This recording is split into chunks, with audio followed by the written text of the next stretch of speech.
باب مسح الید بالتراب، مسح کرنا ہاتھ کا مٹی پر، لتکون انکا، تاکہ ہاتھ خوب صاف ہو جائے. حدثنا الحمیدی قال حدثنا سفیان قال حدثنا الاعمش عن سالم بن ابی الجعد عن قریب عن ابن عباس عن میمونۃ ان النبی صلی اللہ علیہ وسلم اغتسل من الجنابۃ فغسل فرجہ بیدہ ثم دلک بها الحائط، دلک بها یعنی رگڑا اس کو، الحائط دیوار پر، دیوار مٹی کی ہوگی، ثم غسلها پھر اس کو دھو لیا، ثم توضأ پھر وضو کیا، وضوءه للصلاۃ جیسے نماز کے لیے وضو کیا جاتا ہے، فلما فرغ من غسلہ جب نہا چکے، غسل رجلیہ تو اپنے پاؤں کو دھویا. ہر روایت میں یہی آ رہا ہے کہ آپ نے اپنے پاؤں بالکل اینڈ میں دھوئے تاکہ بالکل پاک ہو کے آپ نکلیں. اور دوسری وجہ یہ بھی ہے کہ سارے جسم کا جو میل کچیل ہوتا ہے وہ پاؤں پہ جا کے رک جاتا ہے، اور اگر پہلے ہی وضو میں دھو لیا جائے اور اینڈ میں انہیں احتیاط سے نہ دھویا جائے تو اس سے پوری طرح طہارت نہیں ہوتی، اس لیے آپ نے آخر میں کیا. اس سے ایک اور بات پتہ چلتی ہے کہ اگر آپ کسی بھی ایسی جگہ، کسی جنگل، صحرا، کہیں پر بھی جہاں آپ کے پاس صابن نہیں ہے تو اس موقع پر اس کا الٹرنیٹ مٹی ہے اور اس سے ہاتھ کو صاف کر لینا چاہیے اور تسلی رکھنی چاہیے، ان ہاتھوں کو پھر گندا نہیں سمجھنا چاہیے. باب هل يدخل الجنب يده في الاناء قبل ان يغسلها، کیا جنبی اپنا ہاتھ برتن میں داخل کر سکتا ہے اس سے پہلے کہ اسے دھوئے؟ اذا لم يكن على يده قذر، اگر اس کے ہاتھ پر کوئی گندگی وغیرہ نہ ہو، غیر الجنابت، جنابت کے علاوہ، یعنی صرف حکمی نجاست ہے، ظاہری نجاست کوئی نہیں، تو ایسی صورت میں کیا پانی میں ہاتھ ڈالا جا سکتا ہے؟ وادخل ابن عمر والبراء بن عازب يده في الطهور،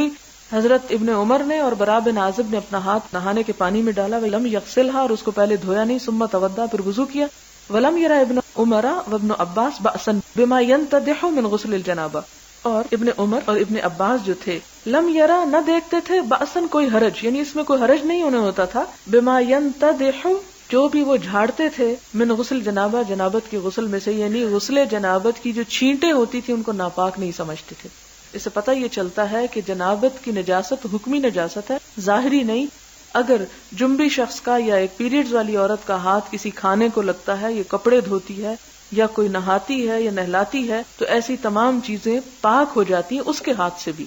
یعنی اگر ایک شخص خود پاک نہیں لیکن پاک کر رہا ہے کسی چیز کو تو وہ چیز اس کے ہاتھوں پاک ہو جائے گی. یعنی جسم بذات خود ناپاک نہیں، صرف وہ ایک تصور ہے جو ناپاکی کا ہوتا ہے جسے نہا کر دور کیا جاتا ہے. مراد یہ ہے کہ یہ نہانا اس لیے نہیں کہ انسان کسی ظاہری نجاست کو دھو رہا ہے، یہ نہانا جو ہے یہ ایک روحانی نجاست کو دھونا ہے.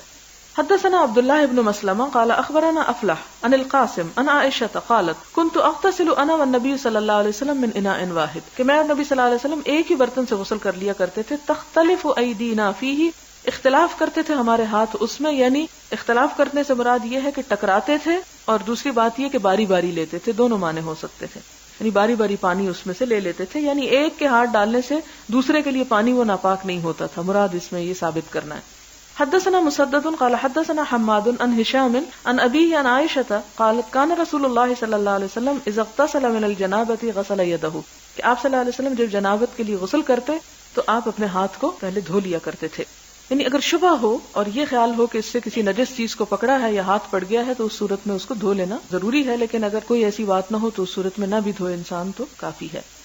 حدثنا ابو الوليد قال حدثنا شعبة عن ابي بكر بن حفص عن عروة عن عائشة قالت كنت اغتسل انا والنبي صلى الله عليه وسلم من اناء واحد من جنابة. وعن عبد الرحمن بن القاسم عن ابيه عن عائشة مثله. حدثنا ابو الوليد قال حدثنا شعبة عن عبد الله بن جبر قال سمعت انس بن مالك يقول كان النبي صلى الله عليه وسلم والمرأة من نسائه يغتسلان من اناء. حضرت انس کہتے ہیں کہ آپ صلی اللہ علیہ وسلم اور آپ کی بیوی میں سے ایک بیوی دونوں نہاتے تھے ایک ہی برتن سے، من اناء واحد، ایک ہی. زیادہ مسلم و وهب عن شعبة من الجنابة،